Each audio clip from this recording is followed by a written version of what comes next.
Samueli Keji orí Kokanla láti ẹsẹ̀ kìíní títí dé ẹsẹ̀ 17. Ó sì ṣe lẹ́yìn ìgbà tí ọdún yípo, ní àkókò ìgbà tí àwọn ọba yín máa ń jáde ogun, Dáfídì sì rán Joabu àti àwọn ìránṣẹ́ rẹ̀ pẹ̀lú rẹ̀ àti gbogbo Ísírẹ́lì. Wọ́n sì pa àwọn ọmọ Ammoni, wọ́n sì dó ti Rábà. Dáfídì sì jókòó ní Jerúsálẹ́mù. Ó sì ṣe ní ìgbà àṣálẹ́ kan, Dáfídì sì dìde ní ibùsùn rẹ̀, ó sì rìn lórí òrùlé ilé ọba. Láti orí òrùlé náà ni ó sì rí obìnrin kan tí ó ń wẹ̀ ara rẹ̀. Obìnrin náà sì ṣe arẹwà jọjọ láti wò. Dáfídì sì ránṣẹ́ ó sì béèrè obìnrin náà. Ẹnìkan sì wí pé, èyí kọ́ Báṣẹ́bà, ọmọbìnrin Eliami, aya Uriah ará Hiti. Dáfídì sì rán àwọn ìránṣẹ́, ó sì mú un, òun sì wọ inú ilé tọ̀ ọ́ lọ, ó sì bá a dàpọ̀. Nígbà tí ó sì wẹ ara rẹ̀ mọ́ tán, ó sì padà lọ sí ilé rẹ̀. Obìnrin náà sì fẹ́rakù, ó sì ránṣẹ́ ó sì sọ fún Dáfídì, ó sì wí pé, èmi fẹ́rakù. Dáfídì sì ránṣẹ́ sí Joabu pé, rán Uriah ará Hiti sí mi. Joabu sì rán Uriah sí Dáfídì.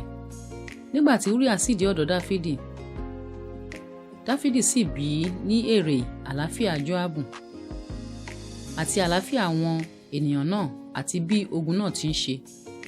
Dáfídì sì wí fún Uriah pé, sọ̀kalẹ̀ lọ sí ilé rẹ kí o sì wẹ ẹsẹ̀ rẹ.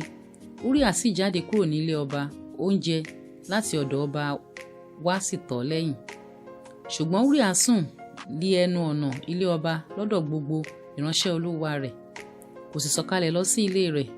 Nígbà tí wọ́n sì sọ fún Dáfídì pé Uriah kò sọ̀kalẹ̀ lọ sí ilé rẹ̀, Dáfídì sì wí fún Uriah pé, ṣé ọ̀nà àjò ni ìwọ ti wá? Èéha ti ṣe tí ìwọ kò fi sọ̀kalẹ̀ lọ sí ilé rẹ̀? Uriah sì wí fún Dáfídì pé, àpótí ẹ̀rí àti Ísírẹ́lì àti Júdà jókòó nínú àgọ́, àti Joabu olúwa mi àti àwọn ìránṣẹ́ olúwa mi wà ní ibùdó ní pápá. Èmi ò há lọ sí ilé mi láti jẹ àti láti mu àti láti bá obìnrin mi sùn. Bí ìwọ bá wà láyé àti bí ẹ̀mí rẹ̀ sì ń bẹ láàyè, èmi kì yóò ṣe nǹkan yìí.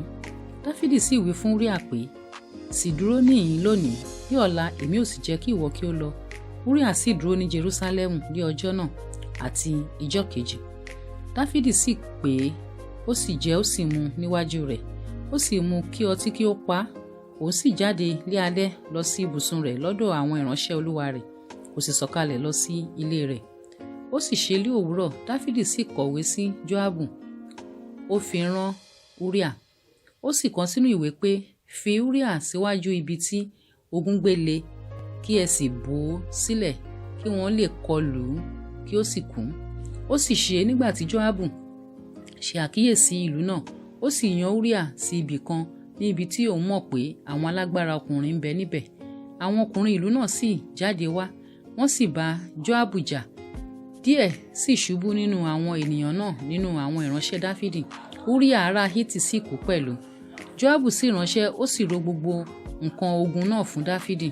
Ó sì pàṣẹ fún ìránṣẹ́ náà pé, nígbà tí ìwọ bá sì parí àti máa ro gbogbo nǹkan ogun náà fún ọba, bí ó bá ṣe pé ìbínú ọba bá fàrò, tí òun sì wí fún ọ pé, èéṣe tí ẹ̀yin fi súnmọ́ ìlú náà láti bá wọn jà?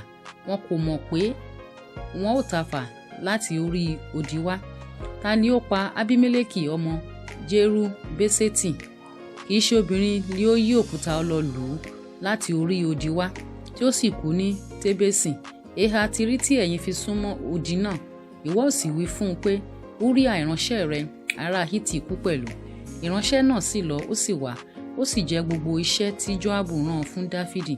Ìránṣẹ́ náà sì wí fún Dáfídì pé, nítòótọ́ àwọn ọkùnrin náà lágbára jù wá lọ.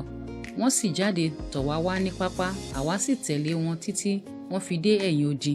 Àwọn tafàtafà sì ta sí ìránṣẹ́ rẹ̀ láti orí odi wá. Díẹ̀ nínú àwọn ìránṣẹ́ ọba sì kú. Ìránṣẹ́ rẹ̀ Uriah ará Hiti sì kú pẹ̀lú.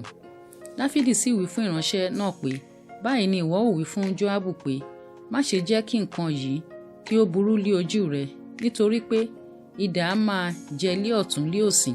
Mú ìjà rẹ le sí ìlú náà kí o sì bì ṣubú, kí ìwọ kí o sì mú un lọ́kàn le.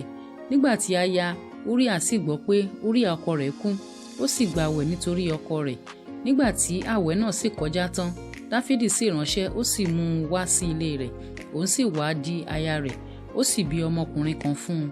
ṣùgbọ́n nǹkan náà tí Dáfídì ṣe burú níwájú Olúwa.